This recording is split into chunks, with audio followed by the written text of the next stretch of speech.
Você já se sentiu manipulado ou controlado por alguém? Hoje nós iremos falar sobre como aprender a identificar os sinais que todo manipulador utiliza. Se vocês quiserem saber sobre o tema de hoje, espere a vinheta.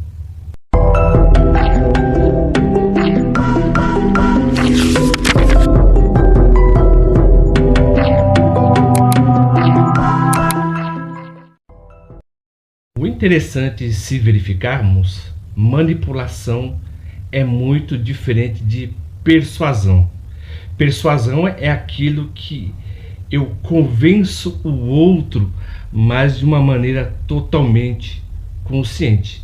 Eu estou mexendo no emocional dela, mexendo nos desejos dela e apenas convencendo que ela tem que fazer isso para o próprio bem dela, ou então para o meu. Agora, a manipulação, ela tem um caráter muito mais, vamos dizer assim, egocêntrico, na verdade, hermético, cheio de nuances, na verdade, porque as pessoas dão sinais e que o manipulador, ele está falando que tudo que ele está fazendo dentro dessa manipulação é convencer a vítima que ela vai ser, na verdade, agraciada, mas ela, na verdade, vai ser totalmente manipulada, na verdade, e enganada. O interessante é que a característica do manipulador, ele tem uma falta de empatia muito grande, já começa por aí.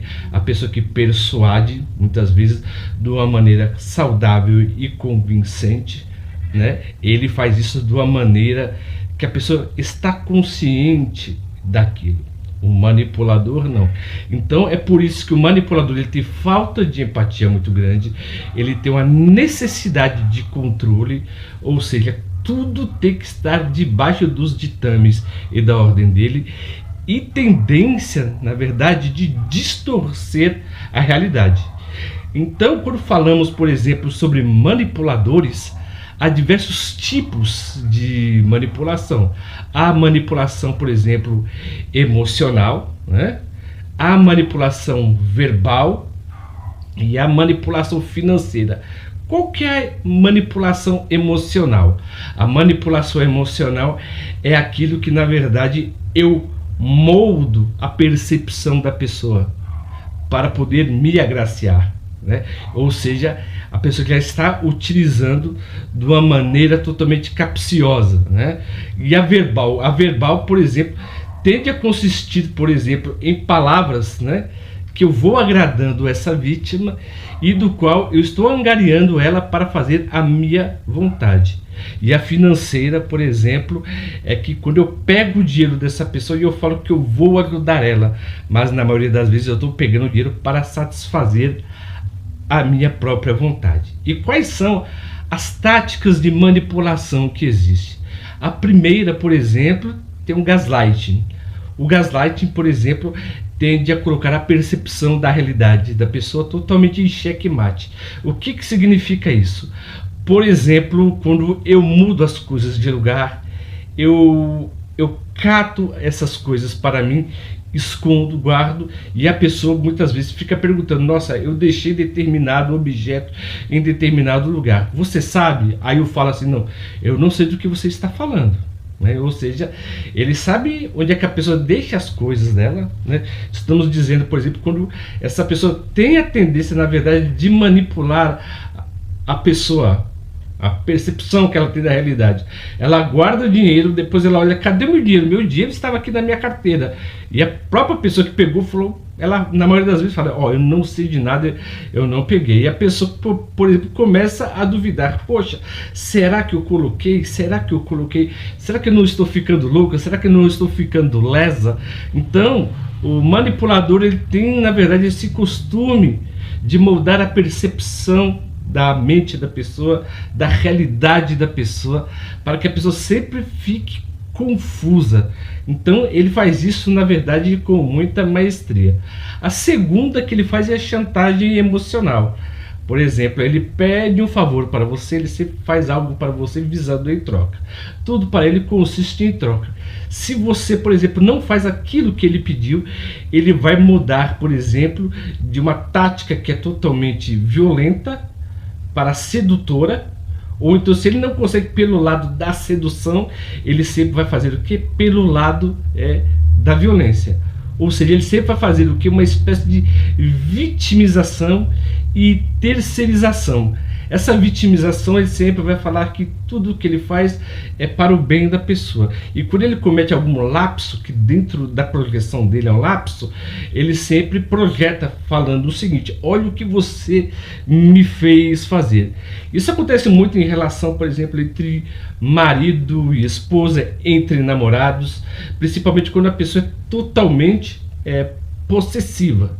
Então a pessoa, por exemplo, sempre vai justificar e ela nunca tem o costume de pedir perdão. Mas só que quando a mesma pede perdão, é sempre, na verdade, projetando como algo em troca. E também tem o princípio da triangulação. É uma pessoa que causa, por exemplo, dissidência, ao mesmo tempo que ela causa dissidência, ela vai gerar, por exemplo, a solução. É aquela pessoa que manipula tudo para arranjar um problema, e ela mesma vai engendrar a solução, e com isso todo mundo vai pensar que foi ela que resolveu o problema. Então você vê isso, por exemplo, muito no meio familiar, quando a pessoa é totalmente narcisista. Você vê, por exemplo, na religião e no meio da política. Ou seja, são pessoas que geram problemas para conseguir soluções. Então você vê que a pessoa já tem um caráter que é totalmente maquiavélico, tá bom? Mas como você pode se defender das pessoas que cometem essa tática? Por exemplo, você tem que estabelecer limites para essa pessoa.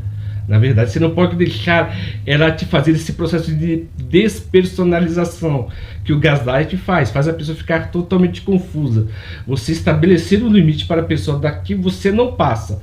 Você ser assertivo não significa que você, na verdade, está dando porta para ele, por exemplo, bater em frente com você.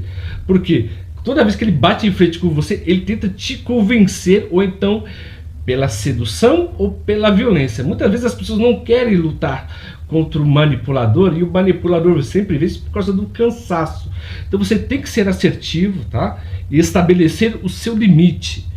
O interessante também é que é necessário você estabelecer a sua autoestima, né? Ou seja, você tem que confiar nos seus instintos, na verdade, nas suas intuições, que na maioria das vezes a intuição ela não engana.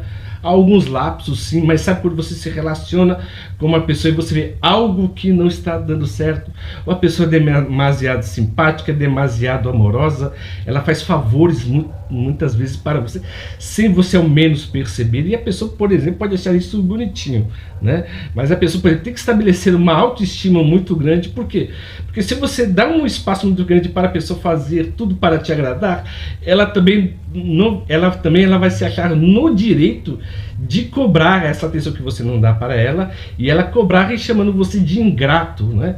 Ou ingrata na maioria das vezes. E você também buscar também, né, apoio de pessoas, de amigo, um apoio, por exemplo, você ir no médico, no psiquiatra, no psicanalista, você procurar, tá bom? Um apoio profissional, porque uma luta dessa você não vence sozinho, você vence com as pessoas que estão do seu lado, que andam com você, porque a função do narcisista e do manipulador é separar você das pessoas. Você, quanto mais sozinho, você fica mais fragilizado.